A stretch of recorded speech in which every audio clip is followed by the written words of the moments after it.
The call came in just after dawn, a welfare check request for a residence on the quiet edge of Tooele, Utah. Officer Tanner and I arrived at the scene by 8:30 a.m., the morning sun casting long shadows across the front yard. The air was still, the neighborhood eerily silent. Nothing about it hinted at the tragedy waiting inside. Almost everyone had moved out to retain their stations of responsibility within the company headquarters. No one risked torture. We knocked on the door, waiting for any sign of life. When none came, we tried again, louder this time. A neighbor peeked out from across the street, her worried expression mirroring the unease we felt. "No one's seen her since yesterday," she called out. "Her car hasn't moved." Tanner and I exchanged a look before deciding to enter.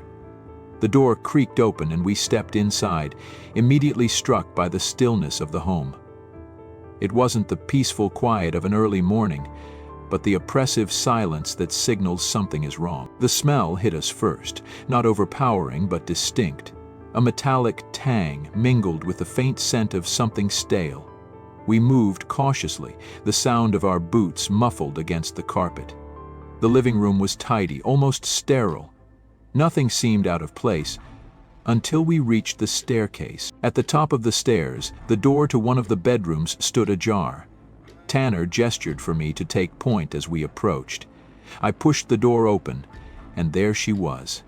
Marbella Martinez, known as Bella to her friends and family, lay motionless on her bed. Her body was covered with a blanket pulled up to her neck, as if she were merely sleeping. But the blood at the corners of her mouth and the faint discoloration around her neck told a different story. Tanner moved to check for a pulse while I took in the scene. The room was meticulously arranged, with no signs of a struggle, but something felt off. The placement of the blanket, the way her hands rested at her sides. It was staged, deliberate. "No pulse," Tanner confirmed, his voice low. We called it in, the words heavy as they left my mouth.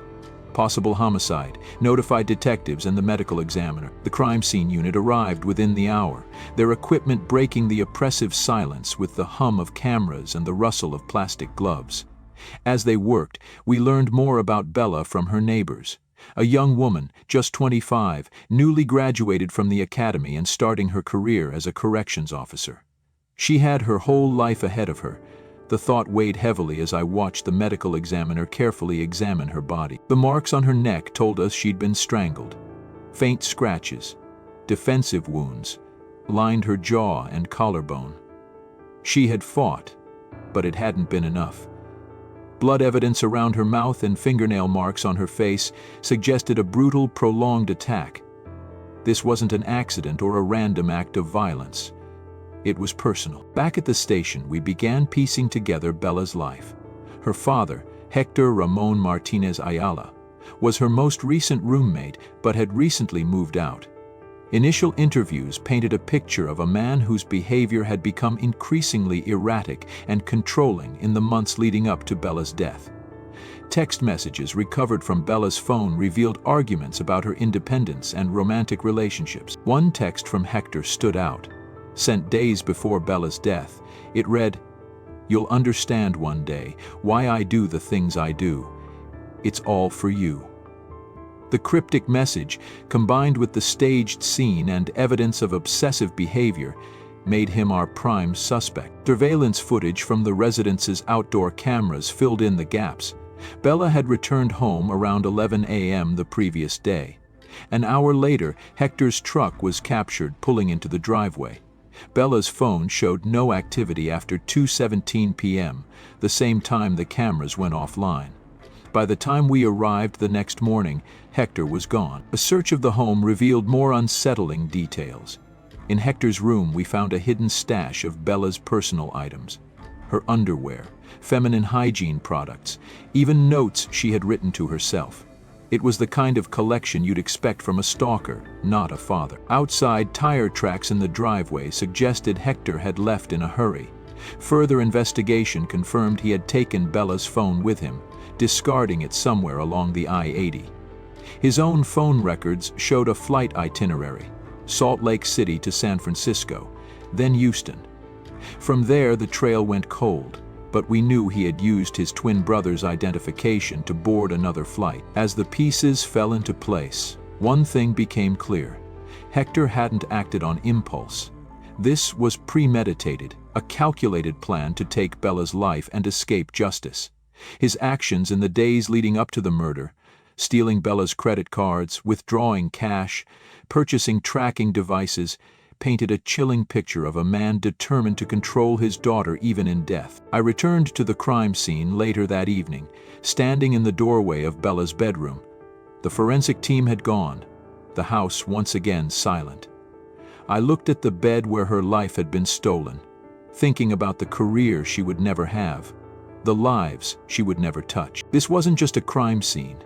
It was the end of a young woman's dreams, stolen by the very person meant to protect her. And as I left the house that night, I made a silent promise. I would find Hector, no matter how far he ran. The hunt for Hector Ramon Martinez Ayala began in earnest as soon as Bella's body was discovered.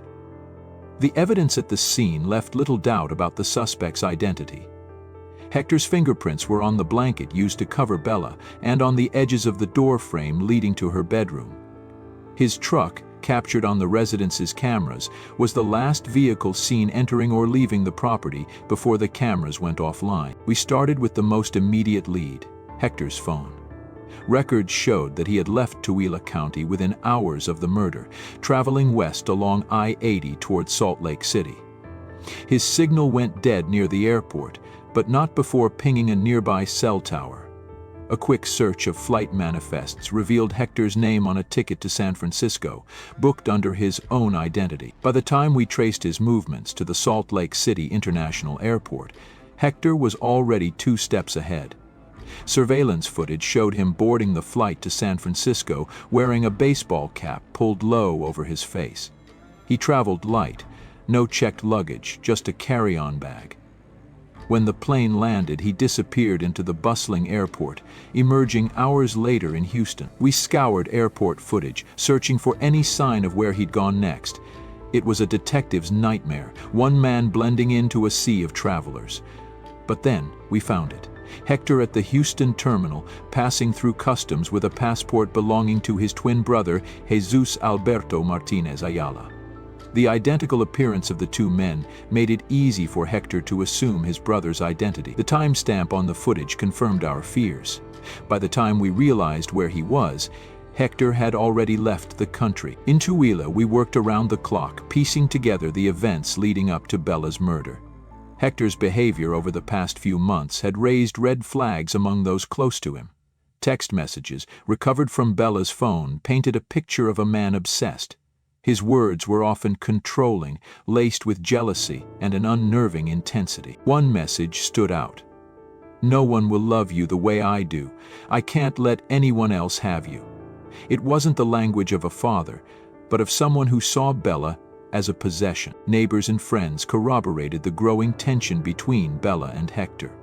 One friend recounted how Bella had confided in her about finding a tracking device on her car, which she later discovered Hector had placed there. Another told us about the hidden cameras Hector had installed in their shared home, positioned to monitor Bella's every move. "She was terrified of him," the friend said, her voice breaking. "She told me she didn't feel safe, that she was planning to leave for good." We learned that Bella had been staying in a hotel in the days leading up to her death, avoiding the house she once called home. But on July 31st, she returned to retrieve some belongings. Surveillance footage showed her entering the house at 11 a.m., her movements calm, unaware of the danger awaiting her. Less than an hour later, Hector's truck pulled into the driveway. The timeline was clear. Bella's phone recorded its last notification, a camera alert from the residence, at 2:17 p.m. The cameras went offline shortly after, their internet connection severed. By 4:34 p.m., Hector had sent a chilling text to his brother. "My brother, you know how much I love you. I made a big mistake, an unforgivable sin. Now I'm too scared and don't know what to do. I think I will never come back." It was as close to a confession as we would get. The message, coupled with the physical evidence, left no doubt about Hector's guilt. But capturing him was another matter entirely. Our investigation expanded beyond state lines, involving federal and international agencies. Interpol was alerted, and Hector's name was entered into global watch lists. We tracked his movements through digital breadcrumbs, bank transactions, social media pings, even the GPS data from the tracking devices he had used on Bella's car. In Houston, Hector had withdrawn the last of the cash he stole from Bella's accounts. From there, his trail grew faint, but we knew he had crossed into Central America. His connections to family and associates in Mexico became our focus, and we enlisted the help of local law enforcement to monitor his possible hideouts. Back in Tooele, the case weighed heavily on all of us. Bella's colleagues in the Salt Lake County Sheriff's Office organized vigils in her honor, their grief mingled with frustration over Hector's escape. Her parents, Erica and Tom, demanded answers, their pain evident in every word. This wasn't just a murder, Erica told me during one of our updates. This was a betrayal. She trusted him. He was her father. Every lead, no matter how small, became a lifeline in our pursuit of justice. One witness reported seeing Hector at a rural bus station in Mexico, his face partially obscured by a hoodie. Another claimed he had been spotted near a border town, speaking with a known smuggler. As the days stretched into weeks, the pressure to find Hector intensified. The case was no longer just about bringing a killer to justice, it was about honoring Bella's memory, about proving that her life mattered. In my quieter moments, I found myself haunted by her final hours. Did she know what was happening? Did she try to plead with him, to reason with a man who had abandoned his role as a father long before that day? Those questions drove me, as they drove all of us, to keep searching, to follow every lead, until Hector was caught. He could run, he could hide, but he couldn't erase what he had done. We wouldn't let him. The deeper we dug into the life of Hector Martinez Ayala, the darker the picture became. What we uncovered was not just a man who had killed his daughter, but someone whose obsession had warped any semblance of fatherhood into something grotesque. Each piece of evidence told a story of control, manipulation, and an escalating fixation that had spiraled out of control. Bella's friends and colleagues described her as fiercely independent, someone who had worked tirelessly to achieve her dream of a career in law enforcement. She had been a rising star at the Salt Lake County Sheriff's Office, earning respect for her dedication and empathy. But behind the uniform and the confident smile, Bella was living a nightmare. We combed through her text messages, journal entries, and conversations with close friends, uncovering the extent of Hector's obsession. His texts to her weren't the messages of a protective father. They were territorial, possessive. "I can't lose you," one read. Another, sent late at night, simply said, "You belong to me." Bella had confided in her friends about the disturbing things she had discovered. In February of that year, she found a bag hidden in Hector's room. Inside were her personal items, underwear, used feminine hygiene products, even locks of her hair. When confronted, Hector had begged for forgiveness, promising to change. Bella had given him the benefit of the doubt, but the incident left her uneasy. Things only got worse. As Bella began dating someone new, Hector's behavior grew more erratic. He purchased a tracking device, hiding it on her car. He installed covert cameras throughout their shared home, using them to monitor her movements. When Bella confronted him again, he claimed it was for her safety. But his excuses couldn't mask the truth. Hector wasn't protecting Bella. He was controlling her. By mid-July, Bella had had enough. She moved out, staying in a hotel to avoid him. She told her friends she was done, that she planned to sever ties with her father entirely. But she also expressed fear. "He's not going to let me go that easily," she had told one confidant. "I feel like I'm being watched all the time." The surveillance footage from her residence painted a chilling picture of her final day. At 11 a.m., Bella entered her home, her movements calm but purposeful. She was likely there to collect belongings, maybe tie up loose ends before leaving for good. Less than an hour later, Hector's truck pulled into the driveway. The footage showed him sitting in the truck for several minutes before entering the house. Was he summoning the nerve to confront her? Or was he planning his next move? At 2:17 p.m., Bella's phone received its last notification, a motion alert from the home's security cameras. Moments later, the cameras went offline, their connection severed. We believe this is when Hector struck. The autopsy revealed signs of a struggle. Defensive wounds on Bella's hands, claw marks on her neck, and bruising consistent with manual strangulation. It was a brutal, intimate act, committed by someone who had once claimed to love her. But why? What could drive a man to such an unthinkable act? The answer lay in Hector's own warped psyche. Friends and family described him as charming on the surface, but prone to outbursts of anger and paranoia. His obsession with Bella had begun long before her murder, fueled by a need to control every aspect of her life. The text message Hector sent to his twin brother shortly after the murder provided a glimpse into his twisted mindset. "My brother, you know how much I love you. I made a big mistake, an unforgivable sin. Now I'm too scared and don't know what to do. I think I will never come back." Brother, it wasn't an apology. It was a justification.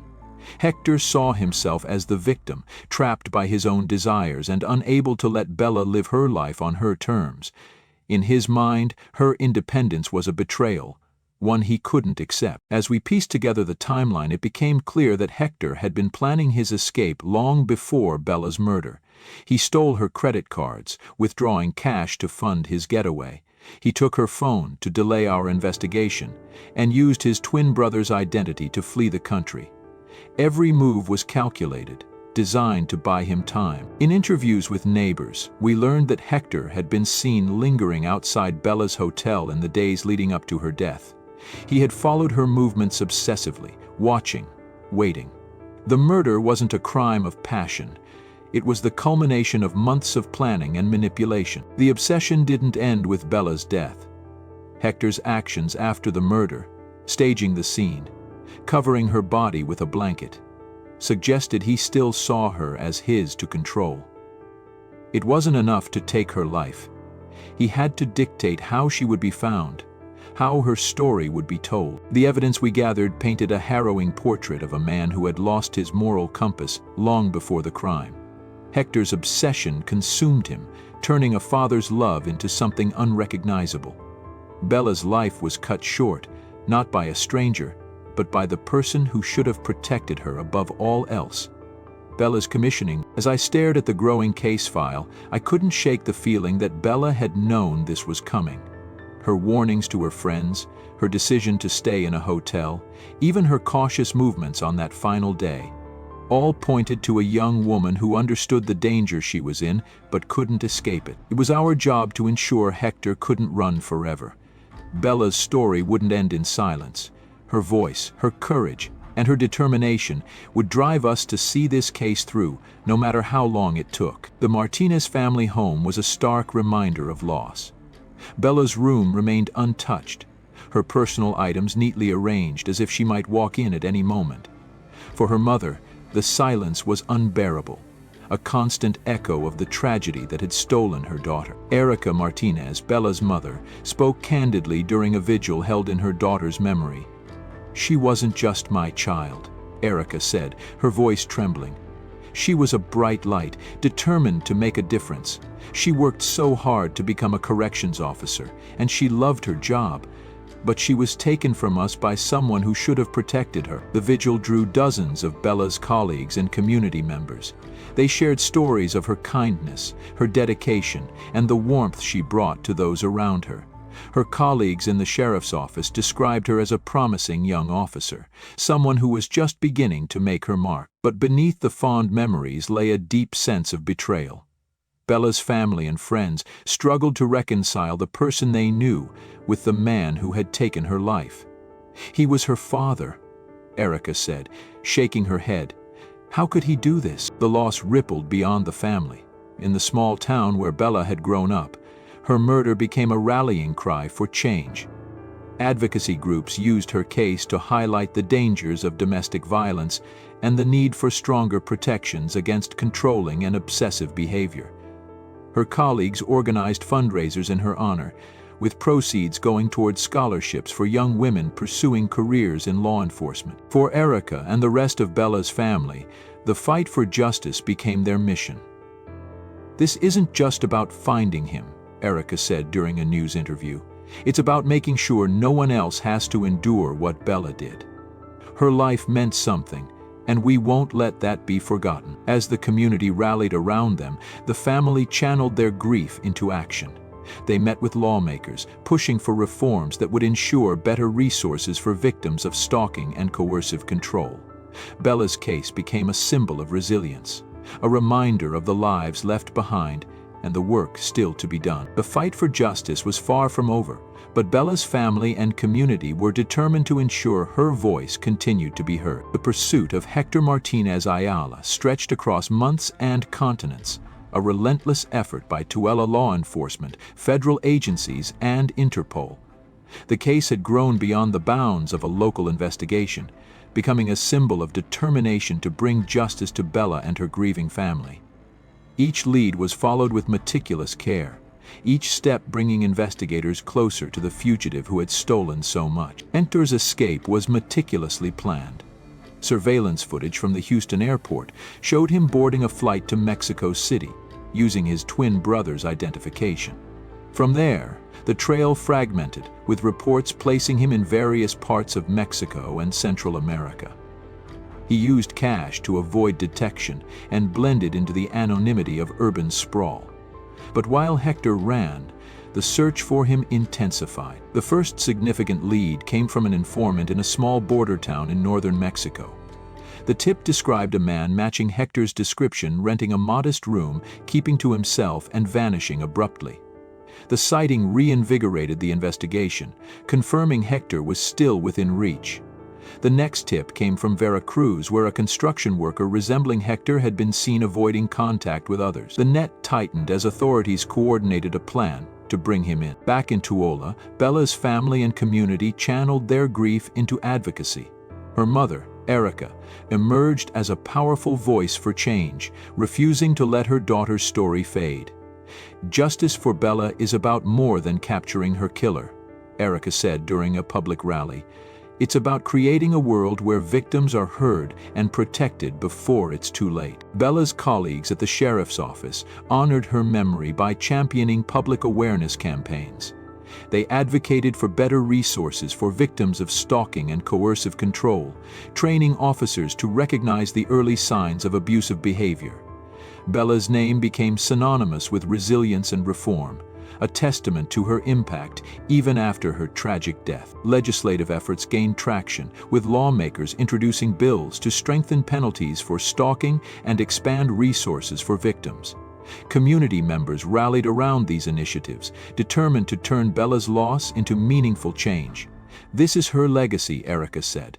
"It's not just about what happened to her. It's about preventing it from happening to anyone else." 6 months after Hector's disappearance, the investigation reached a critical juncture. An informant in Veracruz confirmed Hector's presence at a construction site. Mexican authorities, working closely with U.S. officials, executed a coordinated operation at dawn. Hector was taken into custody without resistance, his face a mix of defiance and resignation. The arrest marked a pivotal moment in the case, bringing a sense of relief to those who had worked tirelessly to find him. News of Hector's capture spread quickly, and for Bella's family it was a bittersweet moment. Erica spoke through tears during a press briefing. "It doesn't bring Bella back," she said, "but it means he will face the consequences of what he's done. It means her story isn't over." Hector's extradition to the U.S. was a carefully managed process. Upon his return, he was formally charged with first-degree murder, stalking, obstruction of justice, and other related offenses. The evidence against him was overwhelming. Text messages, surveillance footage, and DNA all painted a damning picture of his actions. His trial, though months away, offered Bella's family a chance to confront the man who had shattered their lives. The community's support never wavered. Bella's colleagues held a private memorial to honor her, sharing stories of her dedication, kindness, and determination. Sheriff Rosie Rivera spoke at the gathering, her voice heavy with emotion. "Bella was one of us, and her loss is something we'll carry forever. but we honor her by continuing the work she believed in, protecting and serving those who need us. The pursuit of Hector Martinez Ayala was never just about capturing a fugitive. It was about justice for Bella, ensuring her life was not defined by its tragic end. It was about creating a legacy of resilience and reform, turning pain into action and grief into change. As Erica looked at the crowd gathered for yet another vigil in Bella's honor, she reflected on her daughter's unwavering spirit. Bella always believed in doing what was right, no matter how hard it was, she said, and will keep fighting for what's right, in her name, for as long as it takes.